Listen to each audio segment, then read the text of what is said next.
HC Verma bookல chapter 9ல இருக்க 18th ப்ராப்ளம் தான் இது. இன் அன் எலாஸ்டிக் கொலிஷன், அதாவது எலாஸ்டிக் கொலிஷன்ல கைனடிக் எனர்ஜி ஆனது எப்படி இருக்கும் அப்படின்றது தான் கொஸ்டின். ஓகேவா? எலாஸ்டிக் கொலிஷன்ல கைனடிக் எனர்ஜி ஆனது கன்சர்வ்ட் அப்படின்னு நமக்கு தெரியும். அதாவது இனிஷியல் கைனடிக் எனர்ஜியும் ஃபைனல் கைனடிக் எனர்ஜியும் ஈக்குவல் நமக்கு தெரியும். ஸோ ஆப்ஷன் ஏ தான் கரெக்ட் ஆன்சர். ஓகேவா? ரைட்.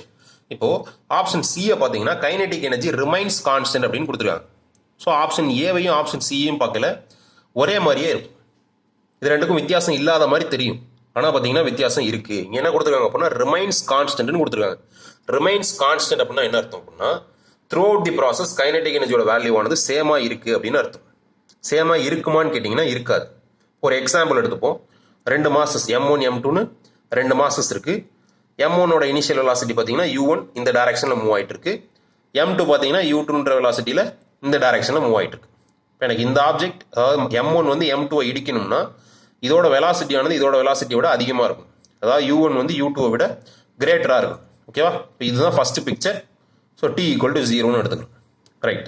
இப்போ டைம் T1 அப்போ M1 ஆனது M2வை ஜஸ்ட் டச் பண்ணிருச்சு. ஓகேவா? ரைட். ஜஸ்ட் டச் பண்ணிருச்சு. ஓகே.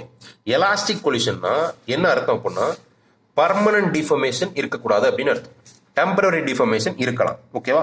இப்போ டெம்பரரி டிஃபர்மேஷன் இருக்கும், டிஃபார்ம் ஆகும். 2 ஆப்ஜெக்ட்டுமே இடிக்கையில் டிஃபார்ம் ஆகும். மேக்ஸிமம் டிஃபர்மேஷன் அப்போ இது ரெண்டுமே காமன் வெலாசிட்டியில தான் மூவ் ஆகும். ஓகேவா? இப்போ டைம் T2 அப்போ அது நடக்குதுன்னு எடுத்தும். இப்போ இது எலாஸ்டிக் இல்லையா? பர்மனன்ட் டிஃபர்மேஷன் இருக்கக்கூடாது. அப்போ உண்டான டெம்பரரி டிஃபர்மேஷன் என்ன பண்ணிடணும் அப்படின்னா இந்த 2 ஆப்ஜெக்ட்ஸுமே அதோட ஒரிஜினல் ஷேப்புக்கு வந்துடணும். ஓகேவா?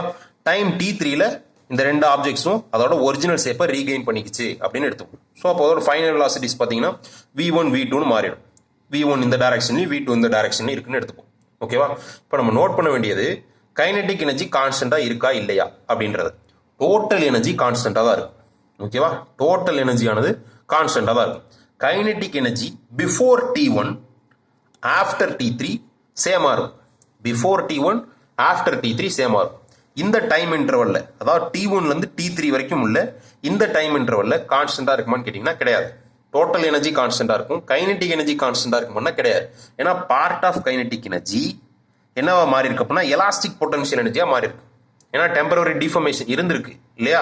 ஸோ அப்போ இல்லை kinetic energy, part of kinetic energy என்னவா மாறி இருக்கு அப்படின்னா எலாஸ்டிக் பொட்டன்ஷியல் எனர்ஜியாக மாறி இருக்கு. திருப்பி அந்த எலாஸ்டிக் பொட்டன்ஷியல் எனர்ஜி கைனடிக் எனர்ஜியாவே மாறிடும். ஓகேவா? ஸோ பிஃபோர் அண்ட் ஆஃப்டர், அதாவது T1க்கு முன்னாடி T3க்கு அப்போ உள்ள கைனடிக் எனர்ஜியோட வேல்யூ சேமா இருக்கும். கைனடிக் எனர்ஜியோட வேல்யூ கான்ஸ்டன்ட் அப்படின்னு அர்த்தம். அதாவது as a function of time kinetic எனர்ஜியோட வேல்யூ சேஞ்ச் ஆகக்கூடாதுன்னு அர்த்தம். But as a function of time, அதாவது இந்த டைம் இன்டர்வல் T1லேருந்து T3 வரைக்கும் கைனடிக் எனர்ஜியானது கான்ஸ்டன்ட்டாக இல்லை இல்லையா? ஸோ அப்போ கைனடிக் எனர்ஜி ரிமைன்ஸ் கான்ஸ்டன்ட்னு சொல்ல முடியாது. இனிஷியல் கைனடிக் எனர்ஜியும் ஃபைனல் கைனடிக் எனர்ஜியும் சேம் அப்படின்னு தான் சொல்லணும். சரியா? ஆப்ஷன் ஏ தான் கரெக்ட் ஆன்சர்.